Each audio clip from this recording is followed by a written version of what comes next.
tumetiwa na mafuta, hatuwezi kwenda wakavu. Biblia inasema walipigwa mapigo mengi. Hawakwenda gerezani kizembe, walienda gerezani wanaumia. Yaani kama ingekuwa tunaonyeshwa picha na maana huko mgongoni, maana wakati ule walikuwa wanatumia mijeredi. Wanasema walipigwa mapigo mengi. Wako gerezani wanaumia, wako gerezani wako hoi, lakini wanashauriana sasa kipi kifanyike. Nazungumza kwa habari ya ibada halisi inavyoweza kukubadilisha wewe na kubadilisha mtu mwingine. Kuna jambo lilitokea hapo. Wanaume wakaanza, wanaomba, wanasifu. Wanaomba, wanasifu.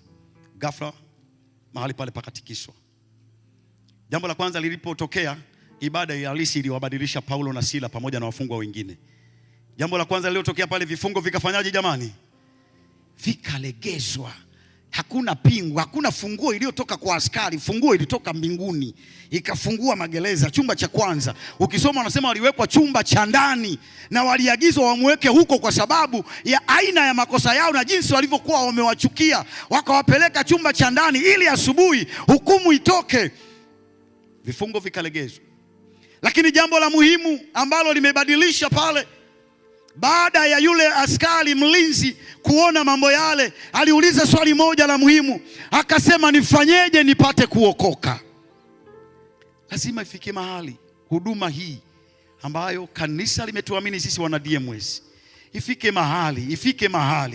ifike mahali jamani, haleluya, ifike mahali hata kama hatujaweka mkutano wa injili pale nje, kila siku tupokee wageni waseme, kwa sababu ya wimbo wa kwaya ile nimeamua kuja kuabudu hapa. Niliposikia nyimbo ile niliponywa ini, niliposikia nyimbo ile kansa iliondoka. Ifike mahali ibada yetu ibadilishe na wengine. Mimi sijui wewe unahudumu kupitia nini. Kama ni mpiga kinanda, ifike mahali kinanda chako hicho kikubadilishe wewe, kibadilishe na watu wengine. Kama ni mwana praise, ifike mahali huduma hiyo ikubadilishe wewe, ibadilishe na watu wengine. Kama ni mwalimu wa kwaya, tusaidie nyimbo zako zikubadilishe wewe kwanza, halafu zibadilishe na watu wanaozisikia. Na katika haya maombi kule jimboni kwetu sisi, katika haya maombi ya masaa 24 ya kila mwezi, wiki ya pili, moja ya ombi ambalo tumemwomba Mungu amwage roho ya utunzi mzuri wa nyimbo kwa walimu wa kwaya. Imefika mahali walimu wa kwaya wanatunga nyimbo kwa sababu amejisikia na kuna changamoto anapitia au kuna jambo ameliona. Ndio maana nyimbo inahama kwenye ibada, nyimbo inakuja kwenye mipasho. Kuna mtu anabifu naye, anasema subiri, mbona liko andiko, tatembea nalo hilo, alafu tutakutana Jumapili. Hicho kibao kinakuwa hewani. Anaenda pale kwenye Samueli wa kwanza sura ya kwanza, anamkuta Hana jinsi alivyokuwa anasimangwa. Anasema hii inaibadilisha hii. Hata kama mimi kama Hana mnanisema, iko siku mtaona mwanangu.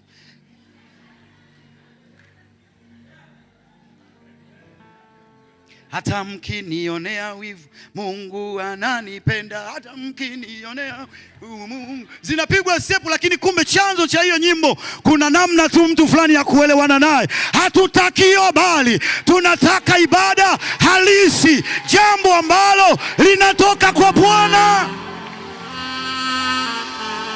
Nyimbo zetu zitoke kwa Bwana, muziki wetu utoke kwa Bwana, ibada yetu itoke kwa Bwana, maisha yetu yampendeze Bwana. Hatuna namna nyingine tunaweza tukajisafisha. Watu wa muziki tumesema miaka mingi kwamba hakuna mahali watu ni wakengeufu kama watu wa muziki madhabahuni. Tunaonekana leo tuko madhabahuni, jioni hii hapa unasifu, lakini ukitoka na kukuta kona fulani hivi ambayo hiyo kona tukikupiga picha hata wewe hutaki kuiona. Ifike mahali hatutajitetea kwa maneno, tutajitetea kwa nguvu inayozaliwa ndani yetu, inayokwenda kwa watu wengine. Ikifika mahali wewe waliokuzoea wewe ambaye unaharabika kanisani kwako, wewe ambaye kanisani kwako faili limechafuka, iko neema jioni ya leo ya kubadilisha hiyo historia na kuondoka hapa na kiwango cha ibada halisi. Labda hujanielewa vizuri. Hebu zama kwenye lile faili lako la siri la ndani. Nataka nimalizie hapa. Zama tu kule ndani kwenye faili lako la siri. Wewe si mhudumu wa madhabahu. Wewe ni mhudumu wa madhabahu, tuko hapa. Zama kwenye lile faili lako la siri ambalo hata mchungaji huwezi kumfungulia hilo faili lako, lakini huyu roho unayemtumikia madhabahuni analiona vizuri hilo faili. Anajua hicho kitu. Na kwa sababu hiyo, yamkini usingekuwa hapo ulipo, ungekuwa kilomita nyingi sana na Mungu. Ungekuwa mahali pakubwa sana na Mungu. Lakini hapo mahali Mungu anakuvumilia sana. Na unaona kuna vitu vinafanyika, lakini uoni badiliko la kwako la ndani. Ngoja nikwambie, yani haitusaidii sisi kubaki madhabahuni unahudumu lakini ndani maisha yako hayabadiliki. Haitusaidii. Tunatamani operation ianzie kwetu. Ndio maana tuna siku hizi hatusemi tena mazoezi, tunasema ibada ya maandalizi ya nini? Ya ibada. Maana sisi tunatakiwa kwanza tukutane na Mungu sisi. Ifike mahali wanakwaya tukutane na Mungu sisi kabla hatujaleta nyimbo.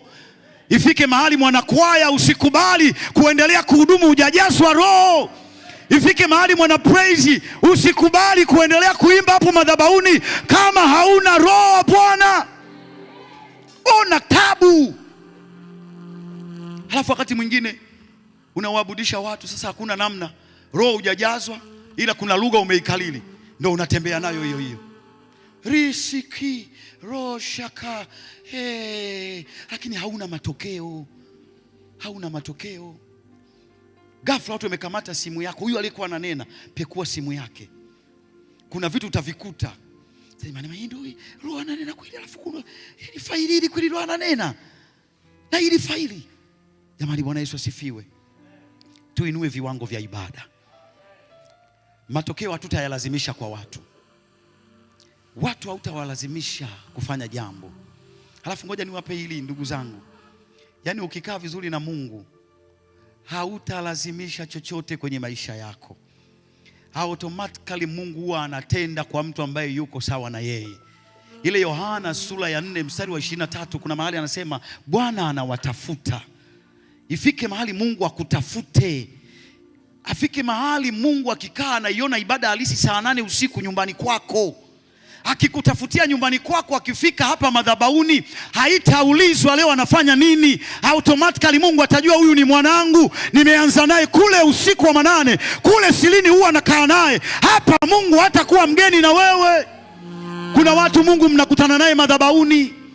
Ndio maana ukifika hapa Bwana, basi tujiweke wakfu, tujitakaze. Yaani huelewi maana huyo Mungu uliyekuja hata hujui kama yupo au hayupo. Lakini kuna chuma kimoja, kabla hajasimama madhabahuni, kule nyumbani tayari iko bahari ya Roho Mtakatifu. Ameshanena mpaka haelewi, ameshaomba mpaka haelewi. Akifika madhabahuni, Roho Mtakatifu wako naye. Hakuna story ngeni kati yake yeye na Mungu anayemtumikia. Wanaendelea walikoishia. Kuna watu mnaanza na Mungu hapa tufike tuendelee tulipoishia na nani? Sema tuendelee tulipoishia. Unajua mimi na baba yangu tukiwa tunaelewana vizuri, nyumbani tumeelewana vizuri, tumeongea kila kitu. Tukifika popote tukikutana hatuanzi upya. Huwa tunaendelea tulipoishia. Baba sasa nakumbuka nilikwambia kuna jambo 1 2 3, lakini angalia mtoto asiye na mahusiano na baba yake. Wakikutana baba shikamoo, mnaendeleaje? Yaani si mwanae huyu. Ina matangu asubuhi hawajasalimiana. Mwingine sasa anaenda mbali zaidi. Baba za tangu mwezi uliopita. Yaani hapa katikati mwezi mzima na baba yake hawana mahusiano. Na ibada halisi inaanzia kwenye mahusiano wewe na Mungu. Ni lazima mahusiano yako na Mungu yawe vizuri. Ndipo tutaona matokeo ya hiyo ibada. Huwezi kuja kutangaza mahusiano na Mungu kwa wazi wakati silini unamkimbia. Naomba tusimame.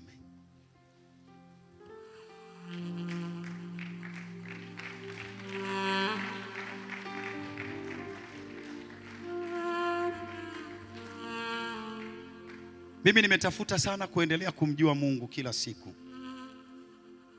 Ibada halisi inayoweza kukubadilisha wewe, lazima tuone umenyenyekea.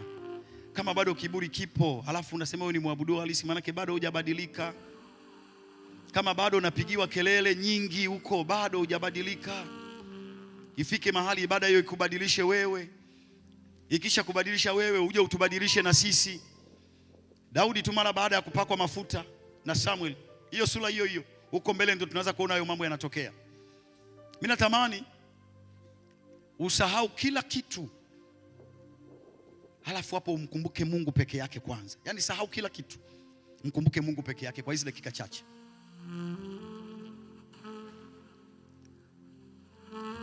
Mimi ninaye mke, nikikaa naye kanisani kwenye kiti kimoja, mke wangu hapa na mimi hapa, nikaona nampenda sana. Halafu tukirudi nyumbani, yule mama akapitia maisha magumu, nikampa wakati mgumu. Haisaidii kujenga ndoa yangu na yule mama. Mahusiano yako na Mungu ya wazi hayasaidii kukupa viwango vya ibada. Haya sisi hatuyahitaji, maana hapa kila mtu ana mahusiano na Mungu. Unachokihitaji wewe ni mahusiano yako na Mungu kuanzia kule silini. Anza kukaa na Mungu vizuri. Anza kukaa na Mungu vizuri. Usijifariji kwa sababu eti umefanya mwaka jana na huduma unaona umemaliza mwaka, na sasa unataka mwaka huu 2026 ufanye hivyo hivyo. Ukisoma kitabu cha mpango mkakati, idara yetu ya DMS imepewa jukumu la kuimarisha ibada.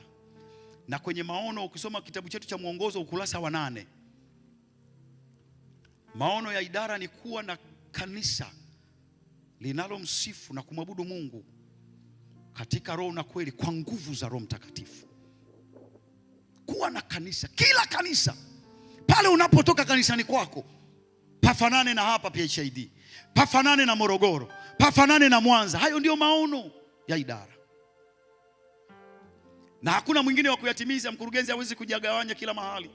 Ndio maana ameitisha makongamano ya section kila eneo, ili tujiulize, ni sawa tunaimba, ni sawa tunaruka, lakini tunabadilika?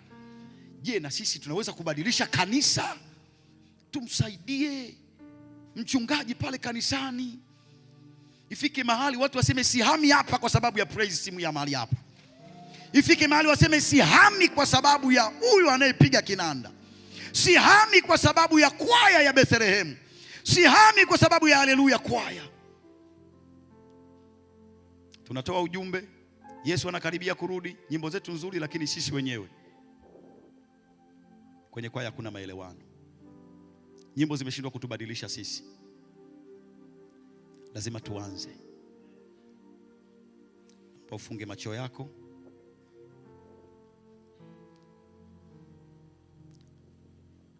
Nenda kilomita za kutosha kwenye maisha yako mwenyewe binafsi. Kiwango chako cha ibada. Usijifariji, wewe jiachilie tu. Jiachilie tu.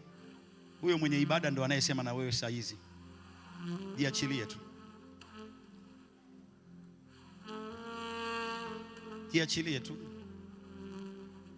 Ni heri dakika moja kwenye ile tunaloifanya kuliko kwenye uzoefu ulio nao wa kujikaza wakati hauko sawasawa na mwenye ibada.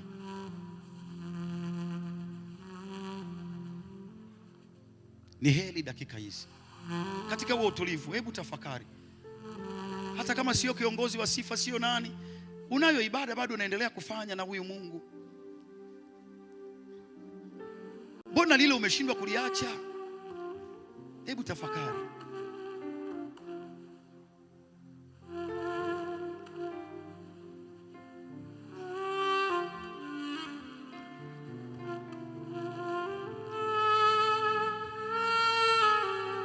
Hebu tafakari. Natamani wakati tunaimba wimbo huu itakuwa kibinafsi, wewe na Mungu wako.